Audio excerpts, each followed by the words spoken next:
Cinema Classics is brought to you by the Gateway Film Center. The award-winning Cinema Classics is produced by John DeSando and Johnny DiLoretto. Listen to the shows online at WCBE.org. Yes. I'm John DeSando. And I'm Johnny DiLoretto. And this is Cinema Classics. As you can tell by that, we've spared no expense. That sign behind us. It's pretty great. By the way, it's time for a new sign. I'll have to tell our set designer, bedraggled. Linda Boss. Okay. I just returned from seeing Woody Allen's Magic in the Moonlight. Mm-hmm. This is an old dude. Yeah. 78 years old. Is he that old? Yeah, and he's still playing. Yeah. I like the movie. It's magical. It's youthful. Mm-hmm. So why don't we talk about some old guys still making movies? There are a handful of still making movies. The oldest. Are you going to say it's Clint Eastwood? Oh, you're good. What is he, 84. 84, okay. Now, he recently did a musical, Jersey Boys. One could call it that. It was a movie with music in it. You know, something I liked it. There was so much music in it, I liked it, but nobody else I wanted to see it. I missed it. Yeah, well, I think perhaps the story was weak Mm-hmm. and maybe punched too much of the music. But anyway, Okay. the guy, well, we know he's a music man anyway. Right. So this is not It actually probably spurred him to do a little more work, because usually, of late, Clint Eastwood is just doddering along doing, like, I don't know what he's doing. J. Edgar was nigh on watching. Now you're going to dredge up. You've got several.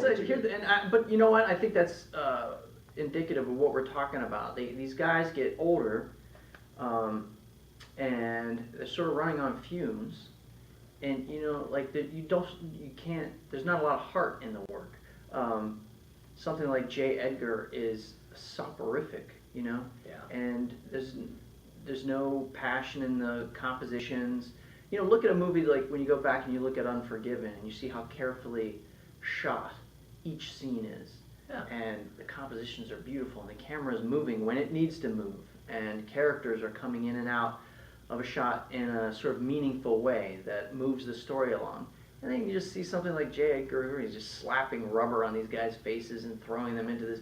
It's terrible. So you're also thinking about your buddy Scorsese. Well, I think Scorsese makes up for a lot of that with, you know, special effects like computer. He relies more on digital artistry now than he ever has before. He's got too many resources. That's the problem with Scorsese, is he's got too many resources. He was and you know used to exemplify the resourceful, low budget, passionate filmmaker who found ways to get on screen the ideas that he wanted to put there. And now he's just given carte blanche to do whatever he wants, and there's a laziness there. You mean to tell me but I like that you think The Wolf of Wall Street is lazy? I liked it because, I'm going to tell you why. Because it represents a step back towards the kind of filmmaking that he used to do. He took a character. Look, it's Goodfellas.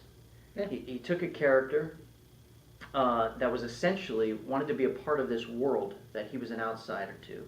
Just like Ray Liotta wanted to be a part of the gangster milieu. And then he follows the trajectory of that character, the way he gets in that mess, and then his sort of moral unraveling. And that's something that's personal to Scorsese.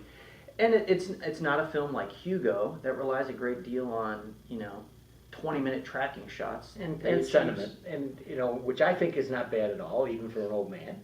But then, how about one of my favorites?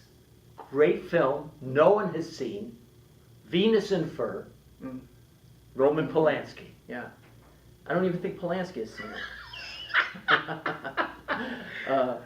I'm going to tell you, it's literate, it's smart, it's a two-hander. So you just got these great actors together. The one actor looking like Polanski, so there's no way of not getting around that. That's the director playing himself somewhat on the stage. And I think it's, you know, every bit as different as, say, Chinatown. Although you can't compare the two. It's not a big film like Chinatown, but it is provocative for people who like theater and who like film.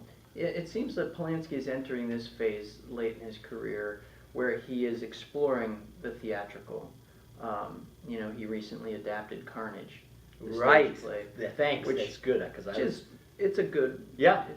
It's watchable. Well, again, see, I like it because, as in Virginia Woolf, you've got these four characters going after each other. Mhm. It can be stage or it can be cinema, but it's acting and it's story to me. So Yeah. again, there's a film that was much better than. But see, was what received. I think you hit upon what makes Polanski and to a degree Scorsese watchable in their dotage. Yeah. Is that how you say that word? Yeah, it's unfortunate but Dotage? true. Dotage. Is those guys are still interested in pursuing ideas and exploring the cinematic exploration of those ideas. You know what I mean? I do. Eastwood is not. He's just not interested. So we've got Eastwood, Woody Allen, Yeah. All right, I'll throw another at you. Polanski. Yeah, I'll throw another at you. Yeah. Jean-Luc Godard. That guy's still alive? He just did a 3D movie. Really? Yeah. Nobody watches Jean-Luc Godard. We had Breathless. Yeah, that's it, right. Okay, we just featured it. Yeah. Vivre sa vie is one of my favorites. Is it? Yeah. Why? My Uh, Life to Live. yes, That's the it is. translation of that. Because I think he's one of the first ones to explore the depth of a female on film Mhm. in a realistic fashion. It's penetrating.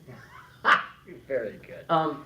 No, you know, Godard started out he was great. I love those early new wave movies of his. But then he very quickly sort of spiraled off into, breaking the fourth wall and Yeah, as there's so many of his films, of course, that I haven't seen that are in French. And well, some mostly never- there a lot. He abandoned film and went to video Yeah. and just started working in weird sort of experimental things.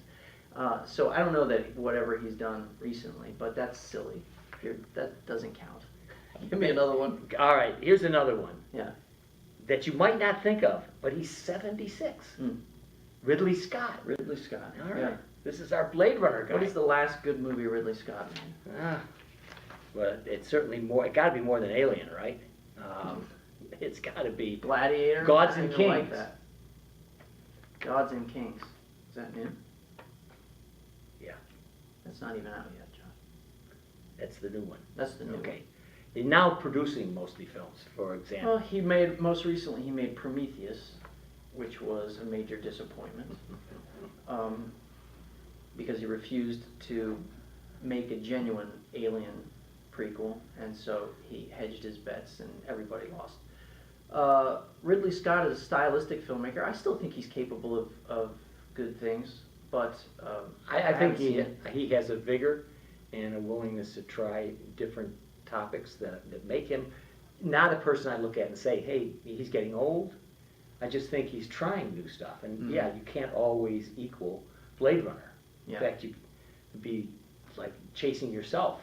He is actually much more prolific these days, but He's a producer with these days. much spottier track Yeah, record. yeah. So what do you think? What the answer is? We've had guys from Eastwood at 84 Mhm. down to Scorsese at 70, and it's all there in between. Yeah. Are we trying to make some generalization about old dudes directing? I think it's really simple. If they're not invested in creativity, in the exploration of ideas, then their movies are boring. And this is also true of 40-year-olds. It Don't is. you think? Right. Yeah, that's So- absolutely true. In- Yes. In the end, it may not be a matter of age. Maybe not. So this is a ridiculous topic. We ought to talk this whole show out. Whose idea was it? It was Jason. Was Jason Tosteving's idea? Yes. I don't know. It seems like the idea of an old man.